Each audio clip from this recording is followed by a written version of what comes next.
Yeah, so from a technology perspective, we weren't able to get projects done. We weren't able to fill the end user's needs.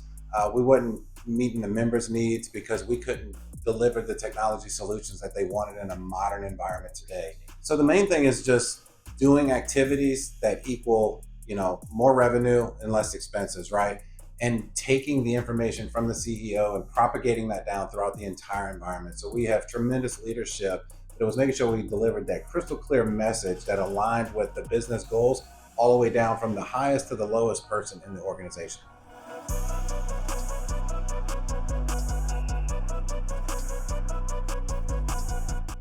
It was very challenging. What we would do is essentially we would start at the beginning of the year and we would build out a roadmap for the entire 12 months. Well, you have economic and external environments that change drastically.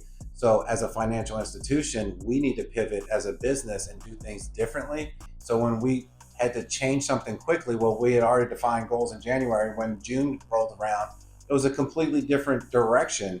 And it was hard to turn the cargo ship, if you will, to get moving again. So, being able to do things in a little shorter manner, quarter by quarter, just to make sure that we're aligning those goals to meet the desired outcome allowed us to be agile enough to transform the business in the way we needed to do it.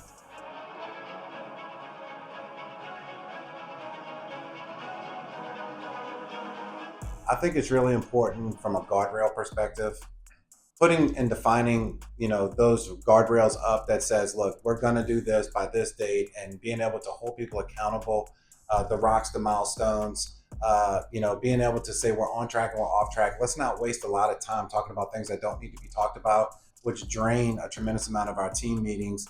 Executives love time is money, right? So being able to take 16 or 17 highly compensated technology people and then shrink a meeting from 2 hours down to 30 minutes. Well, time is money. That's a lot of money that we're saving, but we're still getting through the entire deck. And not only that, it actually brought in more inclusivity from all of the people in the department because now they know what everything's going on. They didn't need to know how the sausage was made. They just needed to eat, right? So that really helped us and it's made us tremendously more efficient.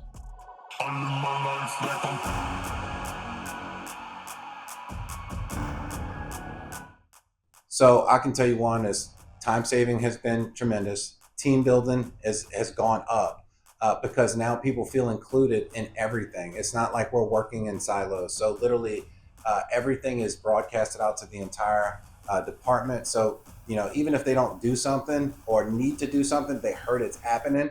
And in technology, that's a big thing because if someone makes a change, even though they're not directly related, it could impact another system. So being able to hear that in a quick meeting has really allowed us to get through those things.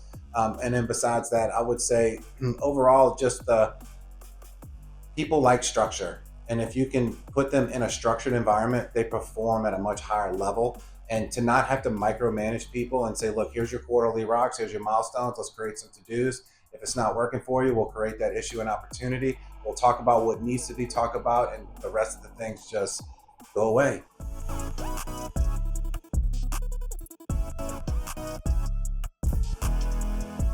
So technology changes day to day, and it really does. So the main thing is that when you do projects, projects can be very very lengthy. I mean, we talk 6 months, a year could be a year and a half, and I'm not kidding. It goes very long. Throughout that project lifestyle, things change, things update it. But if you are working off the original plan and you're trying to stick to it, now you're overrunning budgets, the project's running late. Things are different. We're not talking about the challenges that's driving it to be late, driving it to be over budget. So to actually sit down and break it up in much smaller, more manageable chunks, and then truly say, look, if we can get to the end of this and have all of these milestones done, we can make sure that we can check mark that, and then we can move on to the next set and then check mark it. And if and when the goalposts change, we can pivot and try to go a little bit in a different direction and then get to that one and check it off. So it's allowed us to just be more efficient, and we're delivering services at such a high level.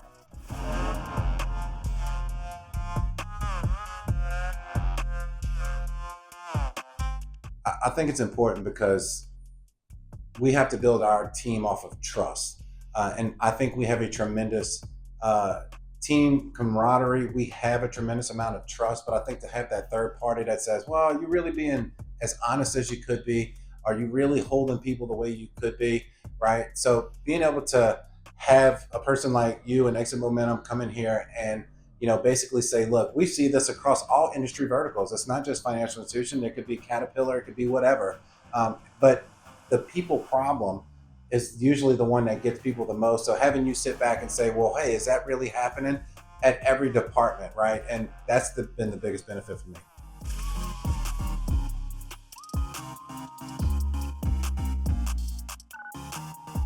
Cullen does a great job because he brings energy, right? So I've seen so many times where people just, uh, it's, I'm trying to think of the word, people, uh, they just get so bogged down and so beat up. But to come in and have a fresh energy, a fire lit for you, it really, in my opinion, raises morale. It gets people moving again. It gets people talking. It gets them excited again about their job.